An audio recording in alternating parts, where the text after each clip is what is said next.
إن عدة الشهور عند الله 12 شهرا في كتاب الله يوم خلق السماوات والأرض منها 4 حرم ذلك الدين القيم فلا تظلموا فيهن أنفسكم وقاتلوا المشركين كافة كما يقاتلونكم كافة واعلموا أن الله مع المتقين۔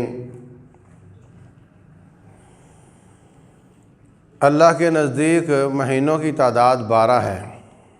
جب سے اللہ نے زمین و آسمان پیدا کیے ہیں ان میں سے 4 حرمت والے ہیں، 4 مہینے حرمت والے ہیں۔ ان میں اپنی جانوں پر ظلم نہ کیا کرو، یہ اللہ کا مضبوط دین ہے۔ ان میں اپنی جانوں پر ظلم نہ کیا کرو اور کافروں کے ساتھ لڑائی کرو مل کر، جیسے وہ تمہارے ساتھ مل کر لڑائی کرتے ہیں، اور جان لو کہ اللہ تعالیٰ متقین کے ساتھ ہے۔ محترم سامعین اور سامعات، مسلمان اپنا مکمل سسٹم چھوڑ کر غیروں کے پیچھے چلنے لگ گئے۔ یا تو ہمارے دین نے ہمیں پورا سسٹم نہ دیا ہو تو ہمیں دوسروں کے نظام کی ضرورت ہوتی ہے۔ پورا سسٹم چلا کر، چلاتا ہوا دکھا کر، اس پر صدیوں عمل کر کے دکھا دیا اور اس کو کامیاب ہوتا ہوا ہم دیکھتے ہیں، اور پھر صرف کامیاب نہیں بلکہ پوری کائنات میں ایسا کوئی اور کامیاب نہیں ہوا ہے انسانیت کی تاریخ میں۔ اس کے باوجود اس کو چھوڑ کر ہم کافروں کے پیچھے چل رہے ہیں۔ آپ اندازہ لگائیں کہ ایک دکان کامیاب ہو جائے تو لوگ دیکھ دیکھ کر اسی طرح کا کاروبار شروع کر دیتے ہیں کہ اس کی بہت اچھی جا رہی ہے دکان، تو میں بھی وہی کاروبار کرتا ہوں، میرا بھی اچھا جائے گا۔ دنیاوی حساب سے ہم کامیاب لوگوں کے پیچھے چلتے ہیں اور دین کے حساب سے ہم ناکام لوگوں کے پیچھے چلتے ہیں۔ یہودی عیسائی وَجَعَلَ مِنْهُمُ الْقِرَدَةَ وَالْخَنَازِيرَ وَعَبْدَ الطاغوت، اللہ نے ان کو بندر اور خنزیر بنایا تھا ان کی بدعملیوں کی وجہ سے۔ ہم ان کے پیچھے چلتے ہیں، ہم ان کی بات ماننے کی کوشش کرتے ہیں۔ رسول اللہ صلی اللہ علیہ وسلم نے فرمایا تھا لَتَتَّبِعُنَّ سَنَنَ مَنْ كَانَ قَبْلَكُمْ حَذْوَ النَّعْلِ بِالنَّعْلِ حَذْوَ الْقُذَّةِ بِالْقُذَّةِ، فرمایا ایک وقت آئے گا تم یہود و نصارہ کے پیچھے پیچھے چلو گے، جیسے جب آپ چلتے ہو تو دایاں پاؤں اور بایاں پاؤں، کبھی وہ آگے کبھی وہ آگے، ایسے ہی تم یہود و نصارہ کے پیچھے پیچھے چلو گے۔ حتیٰ ولو دخلوا جحر ضب لدخلتموہ، اگر وہ سانڈے کی بل میں گھس گئے تو تم بھی گھس جاؤ گے۔ اور فرمایا حتیٰ کہ اگر ان میں سے کوئی ماں کے ساتھ منہ کالا کرے گا تو تم بھی کرو گے۔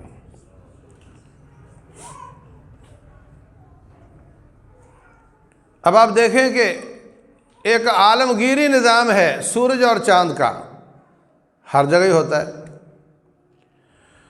کوئی ان پڑھ ہو، کوئی پڑھا لکھا ہو، کوئی صحرا میں ہو، کوئی دریا میں ہو، کوئی پہاڑ میں ہو، کوئی سمندروں میں ہو، ہر جگہ سورج چاند نظر آتے ہیں، اور اس کے ذریعے مہینے پہچانے جاتے ہیں، چاند کے ذریعے مہینے، سورج کے ذریعے اوقات، دن اور رات، اس کا پتہ چلتا ہے۔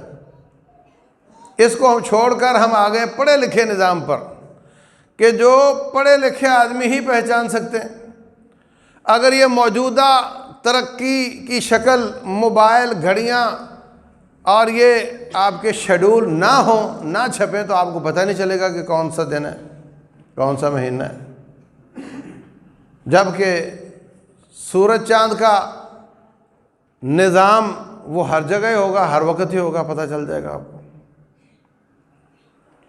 اور پھر اسلام اس پر بیس کرتا ہے،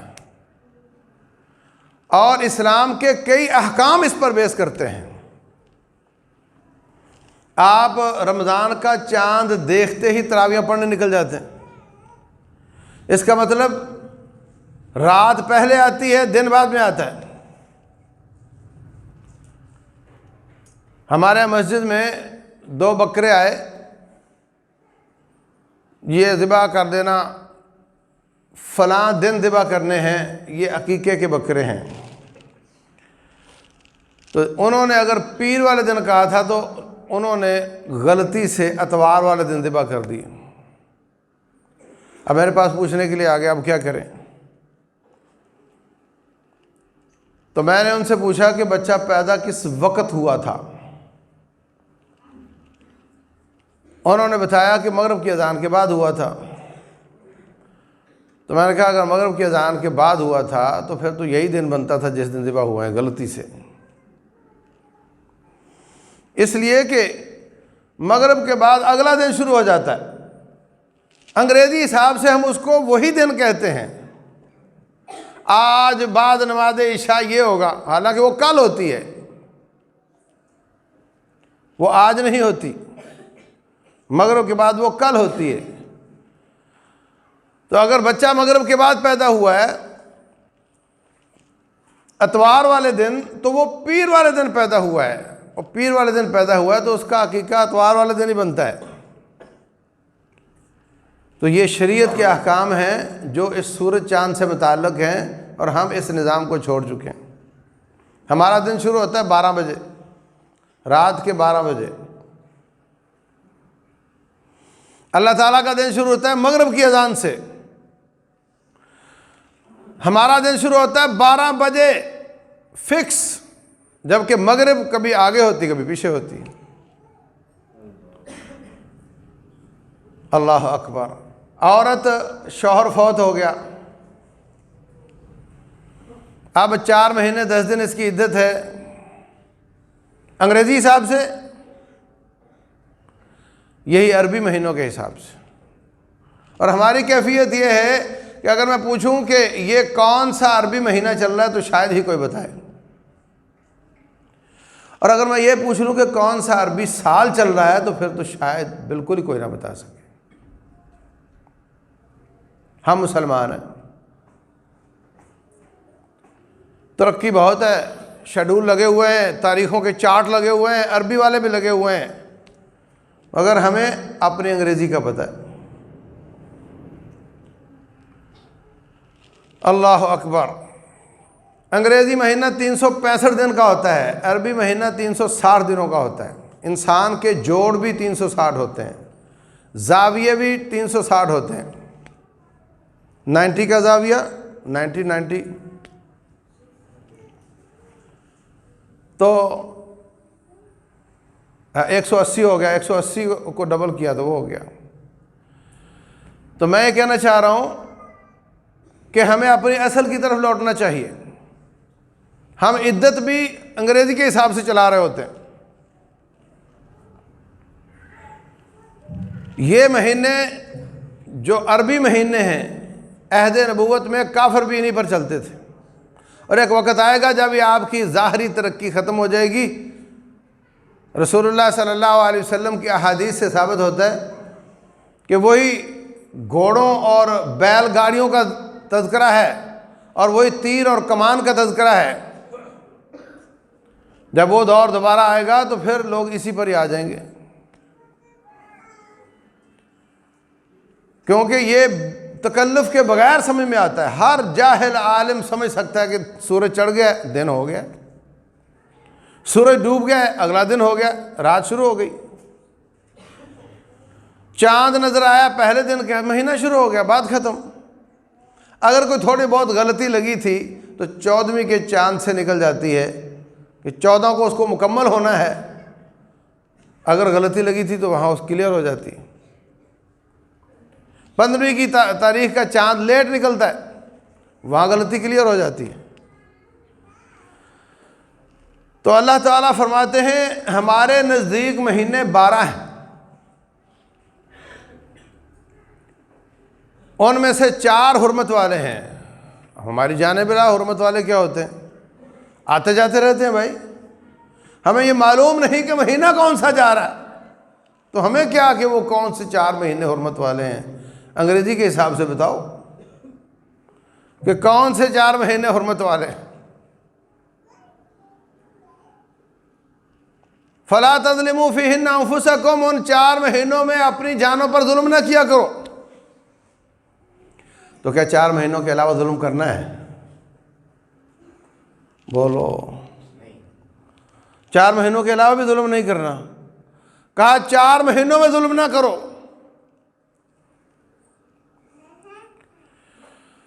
کسی کی چیز چوری کرنا جرم ہے نا، اور کہا حرم پاک میں گری ہوئی چیز نہ اٹھاؤ، تو یہاں اٹھانی ہے؟ یہاں بھی نہیں اٹھانی۔ جو پہنچانا چاہتا ہے وہی اٹھائے گا، جو چوری کرنا ہضم کرنا چاہتا ہے اس کے لیے اٹھانا جائز نہیں، یہاں بھی جائز نہیں، فرمایا حرم میں جائز نہیں۔ فرق ہوگا نا؟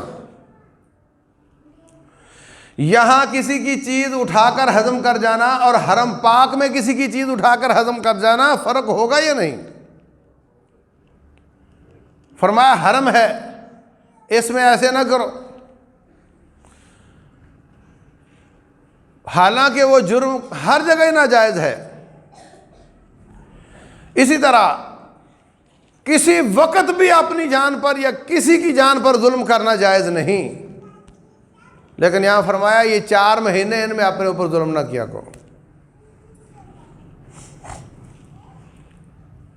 ہاں کافر حملہ آور ہو اس کے ساتھ قتال کرنا ہے، کافر حملہ آور ہو اس کے ساتھ لڑائی کرو، حملہ شروع نہ کرو۔ یہ 4 مہینے ذوالحجہ سے ایک پہلے اور ایک بعد میں، تاکہ حاجی بڑے سکون سے گھر سے چلے اور حج کر کے بڑے سکون سے واپس پہنچ جائے۔ اور ایک بالکل سال کے بیچ میں رجب، جس میں سے اب ہم گزر رہے ہیں، جو ابھی شروع ہوا ہے، تاکہ دوران سال اگر بڑے حالات خراب ہوں، قبیلوں سے لڑ رہے ہوں، روڈ بلاک ہوں، سب کچھ ہو، تو کوئی عمرہ کرنے آنا چاہے تو اس رجب میں آ جائے۔ عمرے کا پروسیس چھوٹا ہوتا ہے، وہ آ کر واپس چلا جائے گا 1 مہینے میں۔ حج کا پروسیس بڑا ہوتا ہے، اس کے انتظامات بڑے ہوتے ہیں، اس کے لیے زیادہ کھلا ٹائم دیا اللہ تبارک و تعالیٰ نے۔ تو یہ جاہلیت میں بھی اسی طرح تھا، جاہلیت میں بھی یہ مہینے حرمت والے تھے۔ جاہل، کافر، باغی، مشرک، وہ بڑے ظالم تھے، بچیوں کو زندہ درگور کر دیتے تھے، لیکن ان 4 مہینوں کی حرمت کو پامال نہیں کرتے تھے۔ اب 4 مہینے شروع ہو گئے، ہر طرف ریل پیل ہو جاتی، کاروبار کھل جاتے، دکانیں چل پڑتی، قافلے روانہ ہو جاتے کہ اب ہمیں کوئی نہیں چھیڑے گا۔ کچھ کافر تھے، انہوں نے کام کیا کہ جب آپ کا دشمن گزرا ہے اس پر حملہ کر دو، اور وہ کہیں کہ جناب یہ تو ظلم ہوا ہے، یہ تو حرمت والا مہینہ تھا، آپ نے ایسا کیوں کیا؟ تو پھر کہنا کہ یہ رجب ہے نا، ہم اگلے مہینے کو رجب بنا لیں گے، اگلے مہینے میں کسی پہ حملہ نہیں کریں گے، تو یہ تو پھر حرمت پامال کرنے والی بات ہوئی نا۔ اس لیے اللہ فرماتے ہیں اگلی آیت میں، انما النسیء زیادۃ فی الکفر یضل بہ الذین کفروا یحلونہ عاما ویحرمونہ عاما لیواطئوا عدۃ ما حرم اللہ۔ اس سال ہم شعبان کو رجب بنا لیں گے تاکہ 4 مہینے پورے ہو جائیں۔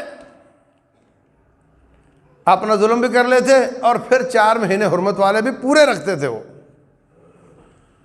یہ بات مسلمہ تھی کہ یہ 4 مہینے ان میں ہم نے ظلم نہیں کرنا، اگرچہ کافر تھے۔ 1 مہینہ آگے پیچھے کر لیتے تو اللہ تعالیٰ نے فرمایا یہ کفر میں مزید اضافہ ہے کہ تم ان 4 مہینوں میں اس کو آگے پیچھے کیوں کرتے ہو؟ اللہ تبارک و تعالیٰ اس کا بیان کر رہا ہے، اللہ تبارک و تعالیٰ اس کو آگے پیچھے کرنے والوں کو ڈانٹ رہا ہے، اور ہمیں ہماری جان بلا پتہ ہی نہیں کہ وہ مہینہ کون سا ہوتا ہے، کب ہوتا ہے، کیا اس کے تقاضے ہیں، کیا اس کے آداب اور احترامات ہیں۔ مکے کا کافر ہے، اس کو پتہ ہے، ہمیں نہیں معلوم۔ اللہ اکبر۔ جب یہ مہینے شروع ہو جاتے تو ہر طرف ہر چیز اچھی ہو جاتی۔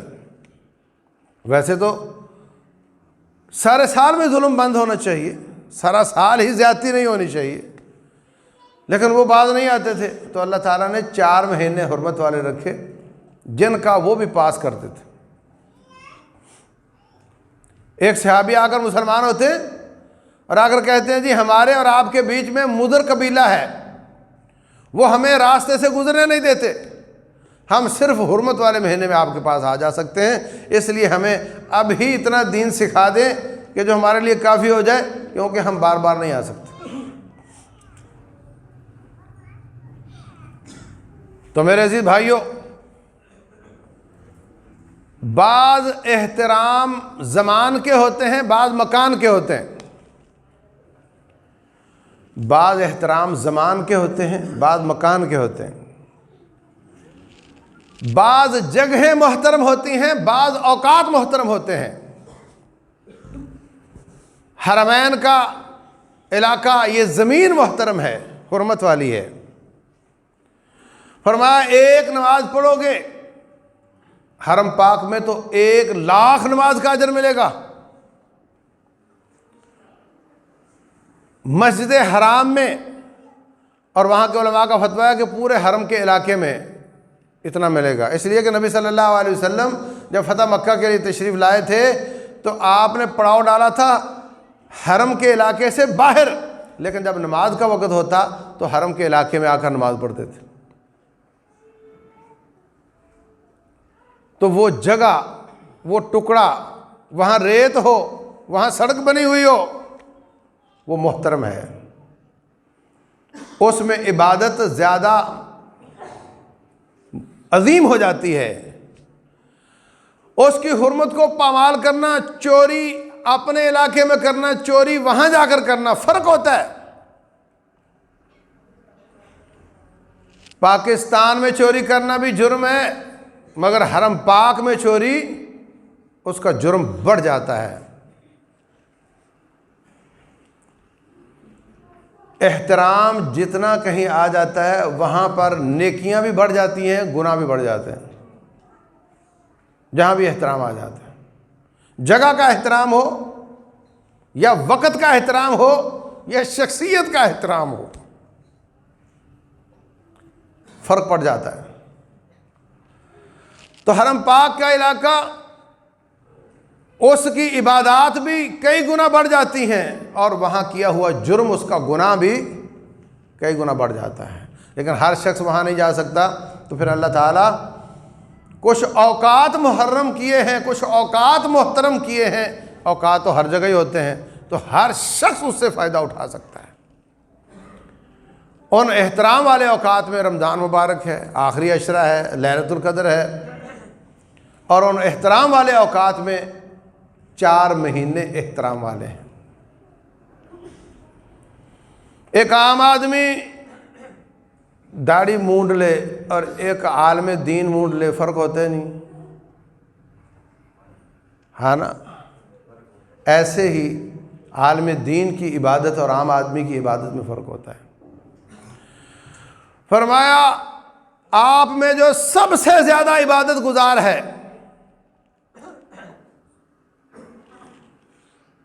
فضل العالم علی العابد، آپ میں جو سب سے زیادہ عبادت گزار ہیں ان کا اور عالم دین کا اتنا فرق ہے جیسے میرا اور میرے عام عوام کا فرق ہے۔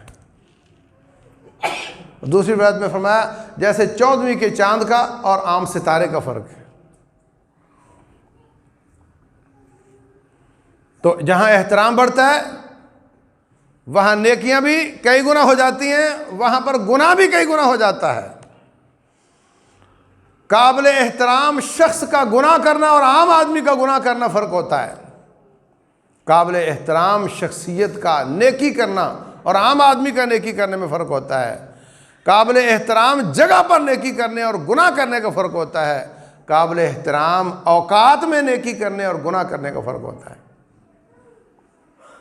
تو یہ اوقات ہے 4 مہینے احترام والے، جن کو میرے رب ذوالجلال نے احترام والے کہا ہے۔ منہا اربعۃ حرم، حرم کا معنی احترام والے، حرمت والے۔ اللہ اکبر۔ ان 4 مہینوں میں ہی آپ کا عرفات آتا ہے۔ ایک دن کے روزے سے فرمایا 2 سال کے گناہ معاف ہوتے ہیں۔ ان 4 مہینوں میں ہی ذی الحجہ کے 10 دن آتے ہیں۔ رسول اللہ صلی اللہ علیہ وسلم ان 10 دنوں کی بہت فضیلت بیان کرتے ہیں۔ فرمایا سارے سال میں کی ہوئی نیکی اللہ تعالیٰ کو اتنا قرب کا ذریعہ نہیں بنتی، اللہ کو اتنی پسند نہیں جتنی ان 10 دنوں کی نیکی پسند ہے۔ ان 4 مہینوں میں ہی عید کا دن آتا ہے، ان 4 مہینوں میں ہی حج آتا ہے، ان 4 مہینوں میں ہی عاشورے کا روزہ آتا ہے، ان 4 مہینوں میں ہی محرم کا مہینہ آتا ہے۔ رسول اللہ صلی اللہ علیہ وسلم فرماتے ہیں افضل الصیام بعد رمضان صیام شہر اللہ المحرم، رمضان کے بعد سب سے زیادہ افضل روزے اللہ کے محرم مہینے کے ہیں۔ اب اس کے 2 معنی بنتے ہیں۔ ایک معنی محرم وہ جس کو سب محرم مانتے ہیں، اور ایک معنی اللہ کے حرمت والے مہینے کے روزے، اور وہ 4 کے 4 ہیں۔ اس لیے ان 4 مہینوں میں زیادہ عبادت کرنی چاہیے، ان 4 مہینوں میں زیادہ روزے رکھنے چاہیے، ان 4 مہینوں میں زیادہ سے زیادہ عبادات کرنی چاہیے، سامنے توبہ تائب ہونا چاہیے، اپنے گناہوں سے معافی مانگنی چاہیے۔ ان 4 مہینوں میں لڑائیاں بڑھائیاں کرنی جائز نہیں۔ ان 4 مہینوں میں لڑائی شروع کرنا جائز نہیں۔ آپ سمجھتے اس سے معنی 2 فوجوں کا آپس میں مار کا جائز نہیں، میں کہتا ہوں 2 بھائیوں کا آپس میں لڑنا بھی جائز نہیں، 2 پڑوسیوں کا آپس میں لڑنا بھی جائز نہیں، 2 فرقوں کا آپس میں لڑنا بھی جائز نہیں۔ وہ یہ سارے کام باقی 8 مہینوں میں بھی جائز نہیں، لیکن ان مہینوں میں لڑائی اس کا گناہ عام مہینوں سے زیادہ ہے۔ وہ اللہ کی حرمت کو پامال کرنے والی بات ہے۔ عام مہینوں میں وہ سادہ طریقے سے نافرمانی ہے، ان مہینوں میں وہ نافرمانی پلس حرمت کو پامال کرنا ہے۔ اللہ اکبر۔ یہ سب باتیں کون کرے گا؟ جو محسوس کرے گا کہ میں کس مہینے میں داخل ہو گیا ہوں، جس کو معلوم ہوگا کہ کون سا مہینہ جا رہا ہے، وہ یہ کام کر سکے گا۔ اللہ اکبر۔ تو عزیز بھائیوں، اگر ان مہینوں میں لڑنا جائز نہیں تو پھر ان مہینوں میں صلح کرنی چاہیے، لڑائیاں ختم کرنی چاہیے، آپس میں ناراضگیاں ختم کرنی چاہیے۔ رسول اللہ صلی اللہ علیہ وسلم فرماتے ہیں لا یحل لامرئ مسلم ان یہجر اخاہ فوق 3، کسی مسلمان کے لیے حلال نہیں، حرام ہے کہ وہ 3 دن سے زیادہ ناراض رہے اپنے بھائی سے۔ 3 دن سے زیادہ ناراض رہنا حرام ہے۔ یلتقیان فیورد ھذا ویورد ھذا، دونوں کا ٹکرا ہوتا ہے، آمنا سامنا ہوتا ہے، وہ بھی منہ پھیر لیتا ہے، وہ بھی منہ پھیر لیتا ہے۔ وخیرھم الذی یبدأ بالسلام، میں محمد کے نزدیک صلی اللہ علیہ وسلم اچھا وہ ہے جو آگے بڑھ کر سلام میں پہل کرتا ہے، وہ اچھا ہے۔ شیطان کے نزدیک وہ اچھا جو پہل نہ کرے۔ شیطان یہی کہتا ہے تیری بے عزتی ہو جائے گی، ظلم بھی اس نے کیا اور پہل بھی تم کرو۔ وہ بھی یہی کہہ رہا ہوتا ہے ظلم بھی اس نے کیا اور پہل بھی تم کرو۔ دونوں اپنے آپ کو مظلوم کہہ رہے ہوتے ہیں، لیکن میرے مصطفیٰ صلی اللہ علیہ وسلم کے نزدیک اچھا وہ ہے جو پہل کرے اسلام کرنے میں، کچھ نہیں ہوتا۔ اللہ واسطے تواضع کی، انکساری کی، اللہ واسطے اپنا حق چھوڑا، اللہ واسطے معاف کیا، اللہ تعالیٰ آپ کا حق کبھی نہیں رکھے گا۔ آپ سے میں نے 10,000 روپیہ لینا ہے، اب میں نے تو لینا ہے، مجھے رب دے دے یا آپ دے دو، میں نے تو لینا ہے، لیکن آپ دو گے قسطوں میں، آپ دو گے پریشان کر کے، رقم توڑ دو گے، کسی کھاتے میں نہیں جائے گی، میرا رب دے گا، ایک دم دے گا، اور اس وقت دے گا جب مجھے بہت زیادہ ضرورت ہوگی۔ اگر میں نے معاف کیا تو ضائع نہیں ہوا، میرا رب دے گا، اور اگر میں نے مطالبہ جاری رکھا، معاف نہیں کیا، تو پھر آپ سے ملے گا جیسے کیسے ملے۔ دنیا میں اگر آپ نے مجھ سے پیسے لینے ہیں 1,00,000 روپیہ اور وہی میں نے کسی اور سے لینے ہیں، تو میں کہہ دیتا ہوں آپ ڈائریکٹ اسی سے لے لو، آپ خوش ہو جاتے ہو، لے لیتے ہو، تحویل کو قبول کر لیتے ہو، اور کبھی پریشانی نہیں، ٹھیک ہے میں اس سے لے لیتا ہوں۔ لیکن اب اگر اپنے بھائی کی کسی قسم کی زیادتی کو معاف کرو گے تو وہ بھی تحویل ہی ہوتی ہے۔ اس کا مطلب یہی ہوتا ہے کہ اپنے بھائی جس کو معاف کر رہے ہو اس سے نہیں لو، اپنے رب سے لے لو، ملے گا ضرور۔ جس رب کی وجہ سے معاف کر رہے ہو وہ دے گا ضرور۔ معاف کرنا اللہ کی صفت ہے، یہ اللہ کی سنت ہے۔ رسول اللہ صلی اللہ علیہ وسلم فرماتے ہیں جو شخص کسی کو قرض معاف کرتا ہے اللہ تعالیٰ اس کو اپنے عرش کا سایہ نصیب فرمائے گا۔ رسول اللہ صلی اللہ علیہ وسلم فرماتے ہیں قیامت والے دن ایک شخص کو لایا جائے گا، وہ لوگوں کو قرض دیا کرتا تھا، جو غریب ادا نہ کر سکتا اس کو مہلت دیا کرتا تھا، اگر مہلت کے باوجود ادا نہ کر سکے اس کو معاف کر دیا کرتا تھا۔ رسول اللہ صلی اللہ علیہ وسلم فرماتے ہیں اللہ تعالیٰ فرمائے گا اچھا تو میرے بندوں کو معاف کرتا تھا جب میں نے تجھے معاف کر دیا۔ اب بتاؤ کہ وہ ان سے اپنے قرض معاف نہ کرتا تو ہو سکتا ہے پھر بھی نہ ملتے، معاف نہ کرتا پھر بھی نہ ملتے، تو کیا کر لیتا؟ آخرت میں ملتے تو وہ اتنے ہی ملتے جتنے دیے تھے، اور ہو سکتا ہے ان سے قرض لینے کے باوجود یہ کامیاب نہ ہو سکتا۔ اب اللہ تبارک و تعالیٰ نے معافی کر دیا، بات ہی ختم ہو گئی۔ تو بندے سے لینا مشکل بھی ہے، تھوڑا بھی دیتا ہے، 10 لاکھ دینا ہو کہتا اچھا یار 8 ہی دے، ایسا ہی ہوتا ہے نا۔ لیکن رب ذوالجلال کئی گنا بھی دیتا ہے اور ایک دم بھی دیتا ہے، اور ایسے وقت میں جب آپ کو اس کی بہت زیادہ ضرورت ہوتی ہے۔ معاف کرنے والا کبھی خسارے میں نہیں رہتا۔ اللہم انکا عفو، اے اللہ تو معاف کرنے والا ہے، تحب العفو، معاف کرنے کو پسند کرتا ہے، مجھے معاف کر دے۔ اللہ معاف کرنے کو پسند کرتا ہے، اگر آپ اپنے بھائی کو معاف کرو گے اس کو بھی اللہ پسند کرتا ہے۔ تو یہ مہینہ حرمت والا جس میں لڑائی نہیں کرنی، تو اس کے برعکس کیا ہے؟ پچھلی لڑائیوں کو ختم کرنا ہے، ناراضگیوں کو ختم کرنا ہے۔ یاد رکھو ہر 2 ناراض ہونے والے، ان میں بسا اوقات ایک ظالم ہوتا ہے ایک مظلوم ہوتا ہے، اور بسا اوقات دونوں ہی ظالم ہوتے ہیں، اور بسا اوقات دونوں ہی مظلوم ہوتے ہیں، کوئی غلط فہمی ہوتی ہے اور دونوں دوسرے کو ظالم کہہ رہے ہوتے ہیں۔ اس لیے معاملہ طے ہوتا ہے معافی تلافی سے۔ آپ ایک دوسرے کو معاف کر دو، اللہ آپ کو معاف کر دے گا۔ 3 دن کی اجازت ہے ناراض رہنے کی، 4تھے دن کی نہیں ہے۔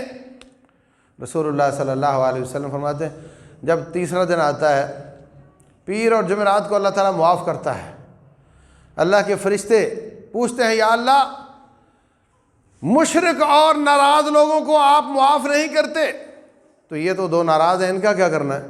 پیر آ گئی، جمعرات آ گئی، ان کا کیا کرنا ہے؟ اللہ فرماتے ہیں امہلوہم لعلہم یصطلحا، ان کو تھوڑی مہلت دے دو، 3 دن تک ہم نے اجازت دے رکھی ہے، اگر یہ آپس میں معاملہ صاف کر لیں، ایک دوسرے کو معاف کر لیں، ہم بھی ان کو معاف کر دیں گے، اور اگر یہ چھوٹی چھوٹی آپس کی معاف نہ کریں تو ہم ان کے بڑے بڑے پاپ کیسے معاف کریں؟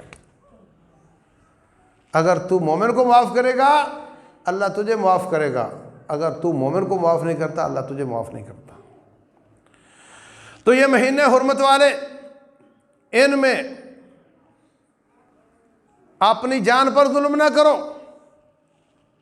فلا تظلموا فیہن انفسکم، اپنی جان پر ظلم کیا ہے؟ ہر گناہ اپنی جان پر ظلم ہے، ہر نیکی چھوڑنا اپنی جان پر ظلم ہے، ہر گناہ کرنا اپنی جان پر ظلم ہے۔ نماز نہیں پڑھنے گیا ظلم ہے، خود تو گیا دوسرے کو لے کر نہیں گیا، وہ پکڑ لے گا قیامت والے دن، یا اللہ خود پڑھتا تھا مجھے نہیں کہتا تھا، ظلم ہے۔ ساری شریعت اسلامیہ میں آپ کو کیا کیا بتاؤں کہ جو جرم ہے وہ سب ظلم ہے۔ انہ کان ظلوما جہولا، انسان اپنے اوپر ظلم کرتا ہے۔ تو یہ 4 مہینوں کا پیغام یہ ہے کہ ہم نے ہر نیکی کرنے کی کوشش کرنی ہے، ہر برائی سے بچنے کی، روٹین سے ہٹ کر کوشش کرنی ہے۔ یہ معنی ہے فلا تظلموا فیہن انفسکم وقاتلوا المشرکین کافہ، ان مہینوں میں کافروں سے لڑائی کا حکم دیا۔ کب؟ اگر وہ شروع کریں تو، اگر پہلے سے چلتی آ رہی ہے، ظلم انہوں نے کیا ہے، حملہ ہم نے نہیں کیا، اس کو کنٹینیو کیا جا سکتا ہے، لیکن ان مہینوں میں جنگ شروع نہیں کی جا سکتی، ابتدا کرنی جائز نہیں۔ اور یہ بڑی جنگ اور یہ چھوٹے چھوٹے جھگڑے یہ سب اسی کا حصہ ہیں۔ ہمیں باقاعدہ احساس ہونا چاہیے کہ مہینے ان کے کیا تقاضے ہیں، ان میں زیادہ نیکیاں کرو، ان کا اجر زیادہ ہوگا، عام روٹین کے مہینوں سے زیادہ ہوگا۔ ان میں گناہوں سے بچو، گناہوں سے بچنے کا اجر بھی ان مہینوں میں روٹین سے زیادہ ہوگا، اور اگر گناہوں سے نہ بچو تو وہ بھی ظلم ہے، اور اگر گناہ کرو اور یا نیکیوں میں سستی دکھاؤ وہ بھی ظلم ہے، اور اللہ کا حکم ہے فلا تظلموا فیہن انفسکم، ان میں اپنی جانوں پر ظلم نہ کیا کرو۔ تو رب ذوالجلال والاکرام اپنی طاعت کا حکم دیتا ہے، کبھی اس زاویے سے کبھی اس زاویے سے نصیحت فرماتا ہے تاکہ میرے بندے میری آگ سے بچ جائیں۔ رب ذوالجلال ہمیں اپنی آگ سے آزاد فرمائے، اللہ تبارک و تعالی ہمیں اپنی جنتوں کا وارث بنائے، اور ان مہینوں کا ہمیں احترام کرنے کی توفیق دے اور ان کے تقاضے پورے کرنے کی توفیق دے۔ واللہ اعلم، وصلی اللہ وسلم وبارک علی نبینا محمد۔